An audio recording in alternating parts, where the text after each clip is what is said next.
Hello my dear students, welcome back to my channel. I hope कि आपके exams की जो प्रिपरेशन है वो काफ़ी अच्छी चल रही होगी।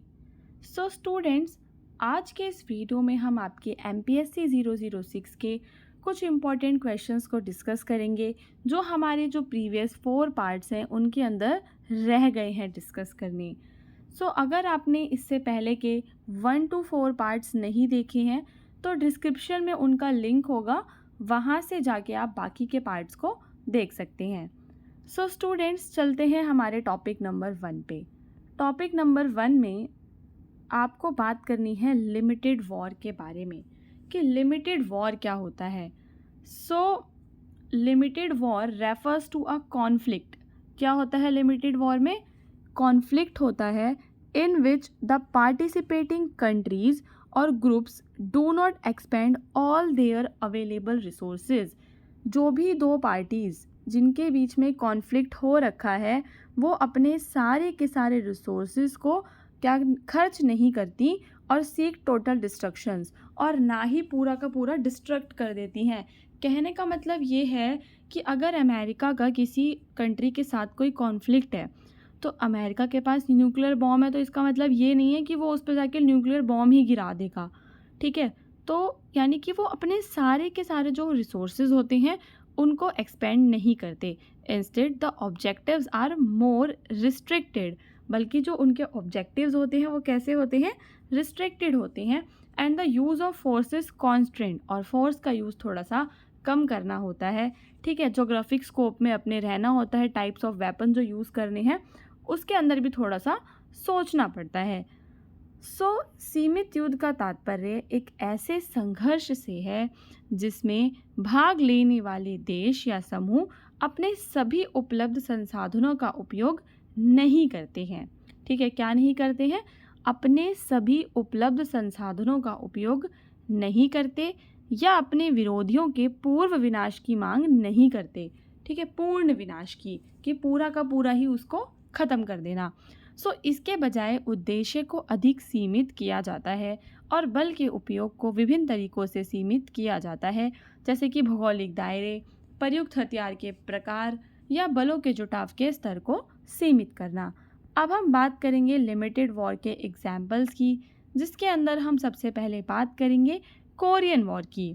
जो कोरियन वॉर है, it was a limited war in that it did not expand beyond the Korean peninsula. जो कोरियन प्रायद्वीप था उसके बियॉन्ड वो नहीं फैला। And the involvement power, primarily the United states, China and Soviet union, avoided the use of nuclear weapons. साथ ही साथ जो पावर्स उसमें इंक्लूडेड थी उन्होंने न्यूक्लियर वेपन्स का यूज़ नहीं किया। So students, Korean war is a example of limited war. कोरियाई युद्ध की बात करेंगे। कोरियाई युद्ध इस मायने में सीमित था कि यह कोरियाई प्रायद्वीप से आगे नहीं बढ़ा और शामिल शक्तियों, मुख्य रूप से संयुक्त राज्य अमेरिका, चीन और सोवियत संघ ने परमाणु हथियारों के उपयोग से क्या किया? परहेज किया। देन हम बात करेंगे वियतनाम के वॉर की। Although extensive and protracted, the Vietnam war was limited. जो वियतनाम की वॉर है वो कैसी वॉर थी? It was a limited war in that the United states did not escalate the conflict. United states ने क्या किया? कॉन्फ्लिक्ट को और ज़्यादा नहीं बढ़ाया, फुल स्केल लड़ाई नहीं की। सोवियत यूनियन और चाइना ने भी जो है न्यूक्लियर वेपन्स का यूज़ नहीं किया। वियतनाम का जो युद्ध है, तो यद्यपि यह युद्ध जो था व्यापक था और दीर्घकालिक था, बट ये जो युद्ध था इस मायने में सीमित था कि संयुक्त राज्य अमेरिका ने संघर्ष को सोवियत संघ या चीन के साथ पूर्ण पैमाने तक युद्ध नहीं बढ़ाया और ना ही उसने परमाणु हथियारों का इस्तेमाल किया। अब हम बात करेंगे लिमिटेड वॉर के कैरेक्टरिस्टिक्स की।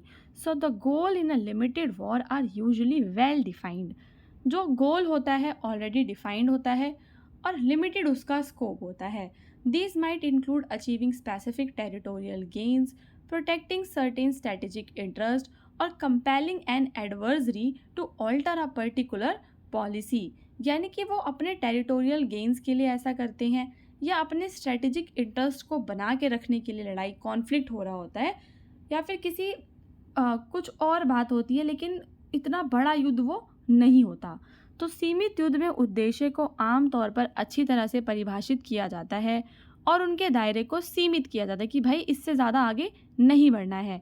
इनमें विशिष्ट क्षेत्रीय लाभ प्राप्त करना, कुछ रणनीतिक हितों की रक्षा करना या किसी प्रतिद्वंदी को किसी विशेष नीति को बदलने के लिए मजबूर करना शामिल हो सकता है। मतलब जो छोटी छोटी बातें होती हैं कि मान लो किसी देश ने कोई ऐसी नीति बना दी जो कि बाकी देशों के लिए खतरा पैदा कर रही है, तो उसमें क्या करेंगे हम कि उस देश के साथ झगड़ा करेंगे। अब ये थोड़ी है कि हम उस पे न्यूक्लियर वेपन गिरा देंगे। तो वहाँ पे जो हमारी उसके साथ वॉर होगी, उसकी नीति को बदलने के लिए वो एक लिमिटेड वॉर होगी कि बस हम उसे मजबूर इतना कर दें कि वो अपनी पॉलिसी को चेंज कर दे। लिमिटेड वॉर के अंदर जो फोर्स का यूज़ है वो कंट्रोल्ड होता है। So there is a deliberate effort to जानबूझ के कंट्रोल किया जाता है मिलिट्री ऑपरेशंस को। This might involve restrictions. अब कौन से टाइप के वेपन्स यूज़ होंगे? ऐसे वेपन्स को अवॉइड किया जाएगा जो बहुत ज़्यादा मास डिस्ट्रक्शन कर दें। ठीक है, तो नियंत्रित बल प्रयोग किया जाता है इसके अंदर।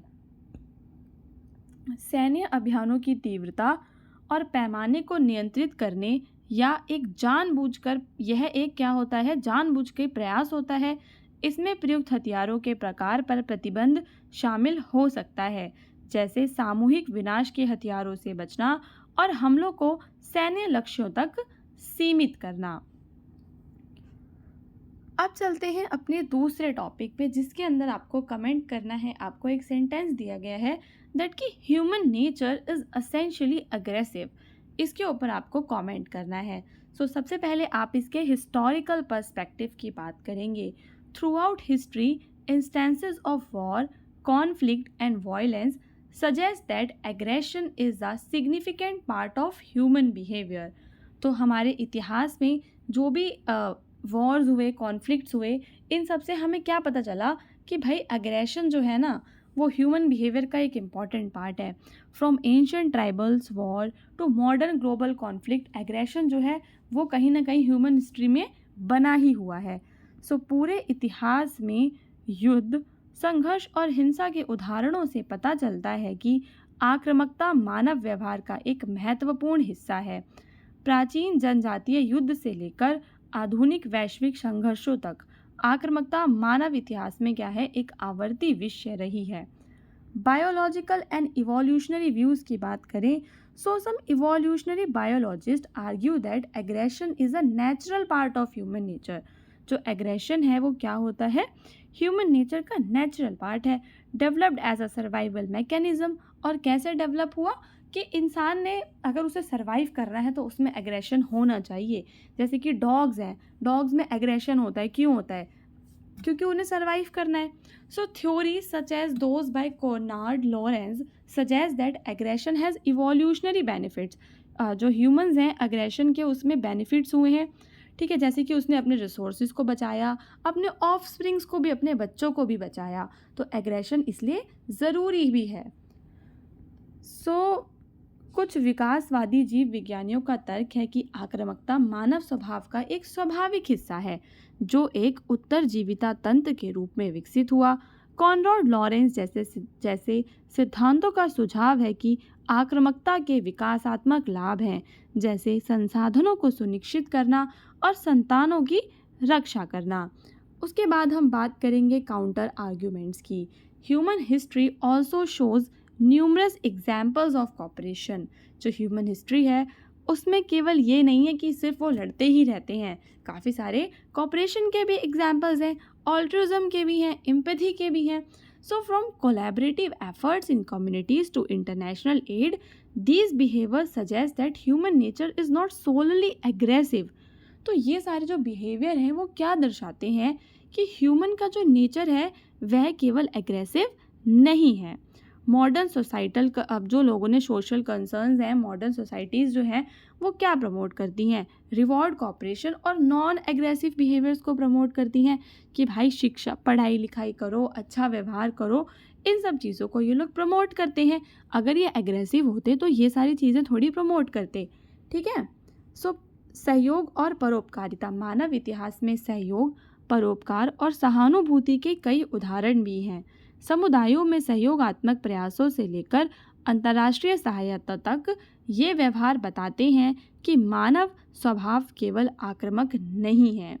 आधुनिक समाज अक्सर कानूनों, शिक्षा और सामाजिक मानदंडों के माध्यम से सहयोग और गैर आक्रामक व्यवहार को बढ़ावा देते हैं और पुरस्कृत भी करते हैं। सो स्टूडेंट्स, इसके बाद हम फिलोसफिकल पर्सपेक्टिव्स की भी बात करेंगे। जैसे कि थॉमस हॉब्स जैसे जो फिलोसफर हैं, उन्होंने क्या आर्ग्यू किया, that human nature is fundamentally selfish and aggressive. जो ह्यूमन नेचर है वो क्या होता है, सेल्फिश और एग्रेसिव होता है, necessitating strong societal structures to maintain order. Conversely जो जीन जियांग रूसो हैं, उन्होंने कहा जो ह्यूमंस हैं वो इनहेरेंटली पीसफुल और होते हैं, बट सोसाइटी है जो उनके इस नेचुरल स्टेट को करप्ट कर देती है।